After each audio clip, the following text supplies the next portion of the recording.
एक बार कैलाश में कार्तिक और गणेश के बीच कौन बड़ा है इसको लेकर बहुत बड़ा विवाद छिड़ गया और इसको देखकर सभी बहुत डरने लगे। और जब ये बात पार्वती जी ने शिव जी को बताई तब शिव जी ने अपने दोनों बेटे कार्तिक और गणेश को अपने पास बुला लिया।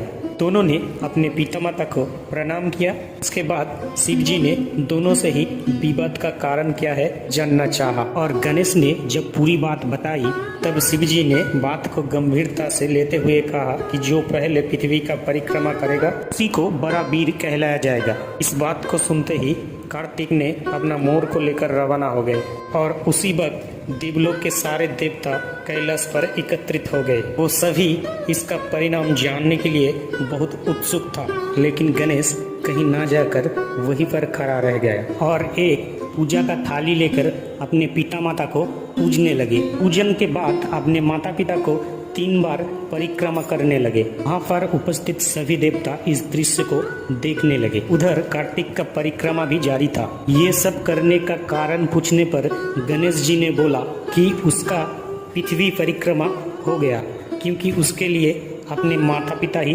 पृथ्वी है।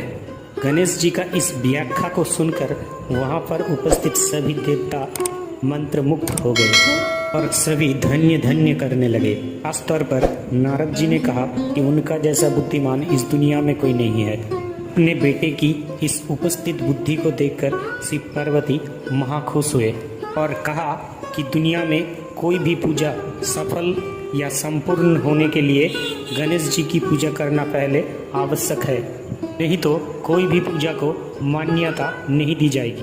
तब से लेकर अब तक कोई भी पूजा शुरू होने से पहले गणेश जी की पूजा सबसे पहले की जाती है।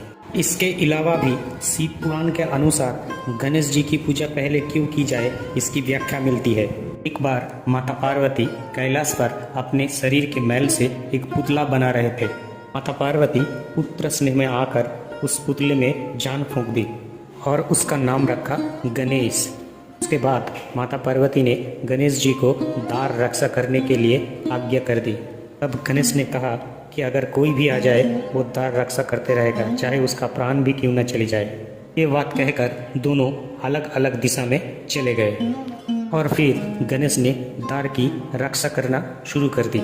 तभी वहाँ शिव जी नंदी और भिंगी को साथ लेकर कैलाश के द्वार पर पहुँचे। वहाँ पर पहुंचकर नंदी ने बोला कि ये बालक, ये कुमार कौन है। ये रहस्य पता करने के लिए दोनों गणेश जी के पास चले गए और द्वार खोलने के लिए बोला। तब गणेश ने कहा कि वो यहाँ का द्वार रक्षक है, साथ ही पार्वती माता का पुत्र भी है। ये बात सुनकर नंदी को बिल्कुल भी विश्वास नहीं हुआ और कहा कि वो अगर दरवाज़ा खोल दे तो स्वयं ही माता पार्वती से जाकर उसका परिचय जान लेगा। पर गणेश ने नंदी पर उल्टा प्रहार कर दिया। गणेश से प्रहार मिलने के बाद नंदी और भिंगी दौड़कर शिव जी के पास पहुँचे और शिव जी को विस्तारित रूप से सब कुछ बताया। ये सब सुन शिव जी बहुत क्रोधित हुए और तीनों द्वार के लिए रवाना हुए और गणेश से बोले कि तुम द्वार क्यों नहीं खोलते।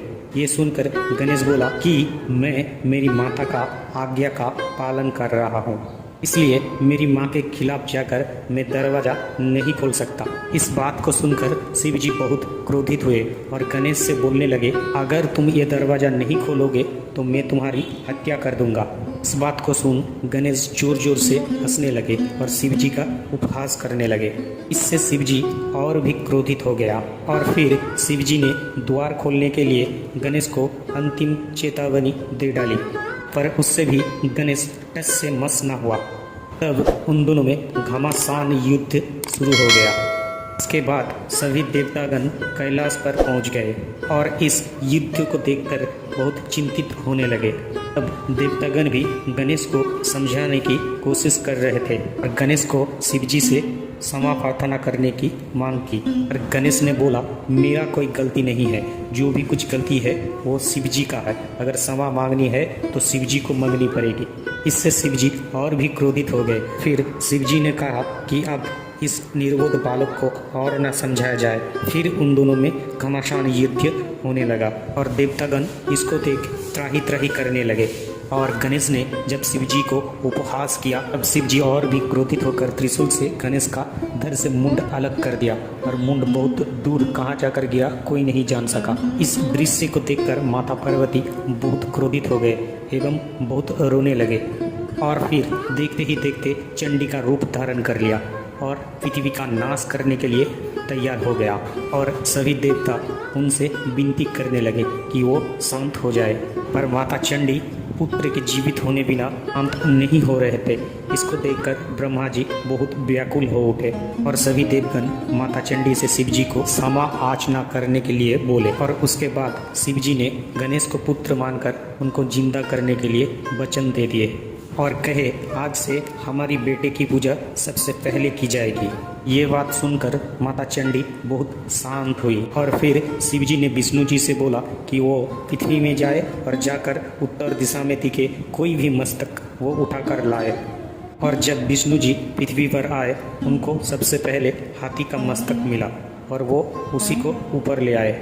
इसको देख शिव जी माता चंडी के पास क्षमा मांगने लगे और कहा कि मैं इस मस्तक से ही गणेश को जिंदा कर सकता हूँ। और माता चंडी किसी भी प्रकार से अपनी संतान प्राप्ति चाहती थी और संतान प्राप्ति से माता बहुत खुश हुई और अपनी रूप में लौट आई। और तब से गणेश की मूर्ति पर गजराज की मस्तक देखा जाता है। हमारा एक खास पेशकश अगर आपको अच्छा लगे तो चैनल को सब्सक्राइब करें और शेयर करना मत भूलना।